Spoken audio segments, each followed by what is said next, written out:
Hey everybody, Aaron here. Welcome back to another anime review. Today we look at episode 18 of Fox Spirit Matchmaker. I'll be honest, folks, I don't know where to start with this episode. This was the most amount I think I've seen in one particular episode of Fox Spirit Matchmaker so far. The amount of things that happened was incredible. In a good way, though. Everything that was happening made sense, mind you, but it was just so much happening. So, I'm going to focus really more on the bigger events and not anything of the minor details. So, essentially we learn why the brother has been going after, after the Tosin clan, essentially. Where he wants the green-haired fox to notice him. So apparently when he was adopted into her family, she was always looking at Yaya. She never really looked at anything else. He kind of got jealous of that.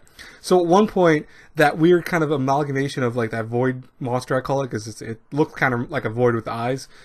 At one point had said to him, hey, you want to be noticed, you want the power to be noticed, and thus most likely he got possessed by that, or was able to forge some power from it. So, and I might be slightly off with that, and I do apologize because I feel like I am. But, I think I got the gist of it with that.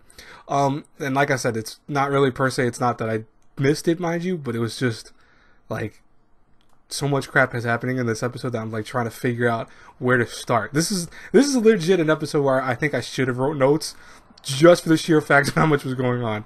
But meanwhile, also, Susu and Haku basically, start talking to one another, and he notices something weird where she grew, and not like a little bit, she grew a lot.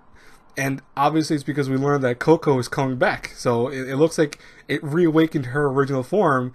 But the thing is for some reason she just lost control over herself and goes crazy. She beats the crap out of Haku, and then looks like kills him, but we're not 100% sure. I doubt he's dead, mind you, but it looks like she obliterated him with the power.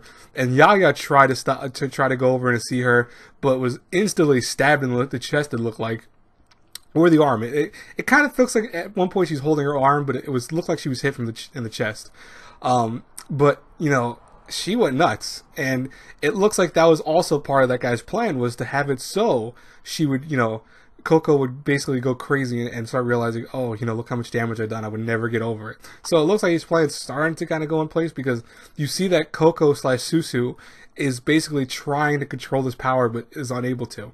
So it's like Susu's in control to a certain degree, but really it's more so just she knows that she's doing bad things, but right now she can't control it, which is interesting.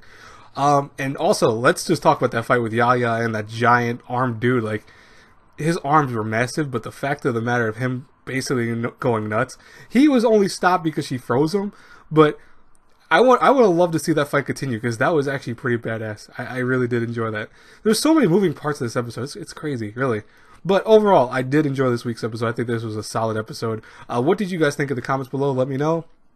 And as always, I will talk to you guys later. I have one other review for today, the last one, which is Welcome to the Ballroom, episode 18. That should be up probably 5 minutes, less than that, of this review, because I already actually had watched it already, so I'm just going to launch both of them out. So I'll talk to you guys later. Have a great, blessed night. If I don't see you in my next review, bye-bye, everyone.